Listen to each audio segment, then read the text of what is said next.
नमस्कार, मैं हूं रसिका पांडे। आप देख रहे हैं खबर अपने छत्तीसगढ़ की और वक्त हो चला है छत्तीसगढ़ की तमाम बड़ी खबरों से आपको रूबरू कराने का। तो चलिए बुलेटिन की शुरुआत बड़ी खबर के साथ ही करते हैं। अमित शाह के छत्तीसगढ़ दौरे से पहले सियासी पारा छत्तीसगढ़ में हाई है। बीजेपी के आरोप पत्र से पहले आज छत्तीसगढ़ कांग्रेस ने काला चिट्ठा जारी किया है। प्रभारी कुमारी शैलजा ने बीजेपी का काला चिट्ठा खोलते हुए कहा कि केंद्र सरकार का रवैया और कारनामे जनता के सामने रखना जरूरी है। छत्तीसगढ़ में बीजेपी का 15 साल का शासन काला अध्याय साबित हुआ है। 212 मुद्दों के काले चिट्ठे में कांग्रेस ने 85 बिंदुओं पर मोदी सरकार और 88 मुद्दों पर रमन सरकार को घेरा है। कांग्रेस प्रदेश अध्यक्ष दीपक बैज ने भी बीजेपी पर निशाना साधा है।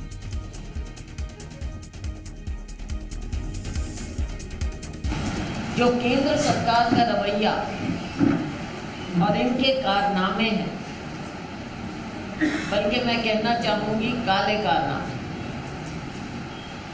वो भी जनता के सामने रखना बहुत जरूरी है। और खास तौर से आप सभी लोग जो छत्तीसगढ़ के हमारे मीडिया के साथी हैं, आप देख रहे हैं कि भारतीय जनता पार्टी की झूठ की राजनीति किस कदर बढ़ती चली जा रही है।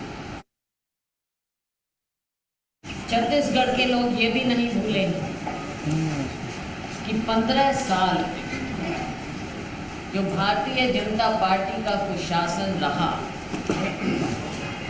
और इनके बारे में कांग्रेस पार्टी ने उस समय भी आपके सामने आरोप पत्र जारी किया था,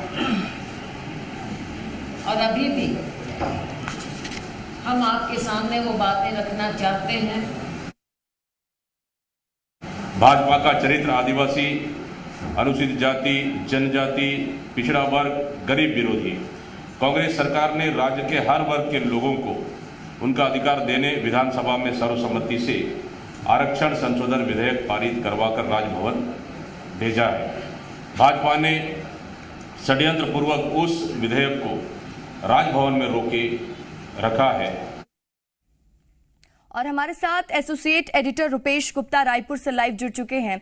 रुपेश, बीजेपी के आरोप पत्र से पहले कांग्रेस ने 212 बिंदुओं पर बीजेपी को घेरा और काला चिट्ठा जारी किया है। कौन कौन से बिंदुओं पर आरोप लगाया कांग्रेस ने?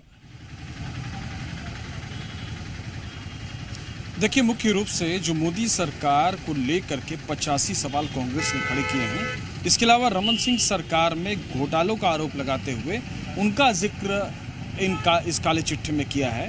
इसके अलावा कांग्रेस का ये कहना है कि जो भारतीय जनता पार्टी है वो आदिवासी, ओबीसी और एससी विरोधी है, तो उन मसलों को लेकर के भी सरकार को घेरा गया है। लेकिन यहाँ पर निशाने पर जो प्रेस कॉन्फ्रेंस हुई थी उसमें मोदी सरकार ज़्यादा थी, और मोदी सरकार के तमाम खासतौर से महंगाई के मसले पर, और जिस तरह से भारत के ऊपर कर्ज है, जिस तरह से भारत का कर्ज 3 गुना बढ़ गया है, तो इन तमाम मसलों पर कुमारी शैलजा ने घेरने की कोशिश की बीजेपी सरकार को। और ये जो काला चिट्ठा है ठीक उस वक्त आया है जब से एक दिन के बाद देश के गृह मंत्री अमित शाह वो खुद आरोप पत्र कांग्रेस की सरकार के खिलाफ जारी करने वाला है।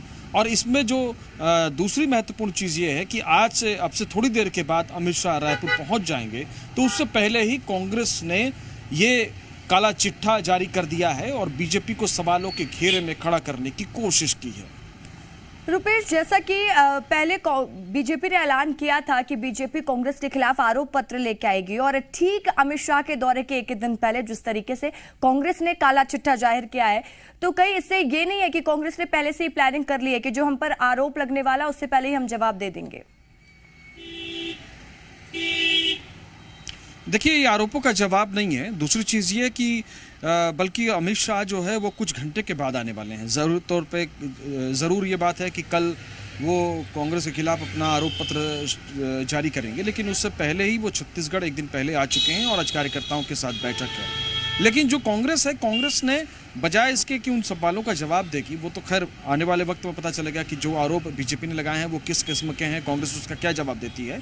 लेकिन उससे पहले कांग्रेस ने बीजेपी को कटघरे में खड़ा करने की कोशिश की है कि 9 साल में छत्तीसगढ़ का कितना नुकसान हुआ, 9 साल में देश का कितना नुकसान हुआ। ये तमाम आरोप बीजेपी पर कांग्रेस पार्टी लगा रही है। आज उसने लगाया है और उसके जरिए बीजेपी को और बीजेपी की सरकार को, केंद्र की और पूर्व की रमन सरकार को घेरने की कोशिश की। इसके अलावा जब घोटालों पर बातचीत की गई कांग्रेस के नेताओं से कि इतने सारे घोटाले, आपने 34 घोटाले गिना दिए, इस पर क्या कार्रवाई की जा रही, 4.5 साल में आपने किया क्या?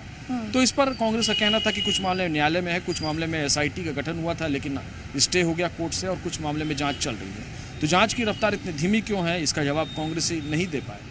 कुछ पर कांग्रेस ने कहा कि इस पर ईडी को संज्ञान लेना चाहिए, आईटी को संज्ञान लेना चाहिए, लेकिन कुल मिलाकर के राजनीतिक बयानबाजी घोटालों को लेकर के ज्यादा थी।